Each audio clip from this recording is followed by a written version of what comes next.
Islamic banking کے نام پر عوام سے فراڈ کا انکشاف۔ ملک کے ایوان بالا سینٹ کی قائمہ کمیٹی برائے خزانہ کے اجلاس میں اسلامک بینکنگ کے نام پر عوام سے فراڈ کا انکشاف ہوا ہے۔ سینیٹر سلیم مانڈوی والا نے بتایا کہ اسلامک بینکاری میں قرض لینے پر 25 سے 30% شرح سود لیا جاتا ہے۔ کنونشنل بینکاری 20% شرح سود چارج کرتی ہے۔ سینیٹر سلیم مانڈوی والا کی زیر صدارت سینٹ کی قائمہ کمیٹی خزانہ کا اجلاس ہوا، جس میں ڈپازٹ پروٹیکشن ترمیمی ایکٹ کا جائزہ لیا گیا۔ اس کے بعد قائمہ کمیٹی نے ڈپازٹ پروٹیکشن کارپوریشن ترمیمی بل 2024 منظور کر لیا۔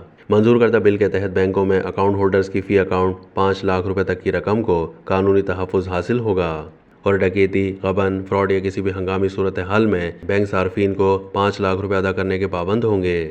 Deputy governor state bank doctor عنایت حسین نے کمیٹی کو بل پر بریفنگ دیتے ہوئے بتایا کہ ترمیمی بل کے تحت بینکوں میں 5 لاکھ روپے تک کی رقم کو قانونی تحفظ حاصل ہوگا۔ اس سے پہلے 2.5 لاکھ روپے تک کے ڈپازٹس کو تحفظ حاصل تھا۔ ڈپٹی گورنر اسٹیٹ بینک نے بتایا کہ بورڈ کو اختیار حاصل ہوگا کہ مائکرو فائنانس بینکوں کو شامل کیا جائے یا نہیں۔ پہلے عالمی مالیاتی ادارے ڈپازٹرز کے تحفظ کے حق میں نہیں تھا۔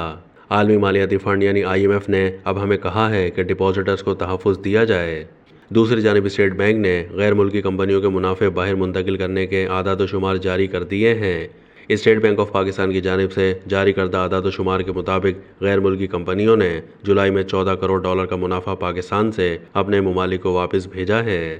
جولائی 2023 میں غیر ملکی کمپنیوں نے $2.16 ارب کا منافع پاکستان سے باہر منتقل کیا تھا۔ اسٹیٹ بینک کی رپورٹ کے مطابق جاری کردہ اعداد و شمار میں مزید بتایا گیا ہے کہ جون کے مقابلے میں جولائی میں منافع پاکستان سے باہر منتقلی میں 66% کمی آئی ہے۔ جون 2024 میں غیر ملکی کمپنیوں نے $41.5 کروڑ کا منافع پاکستان سے باہر بھیجا تھا۔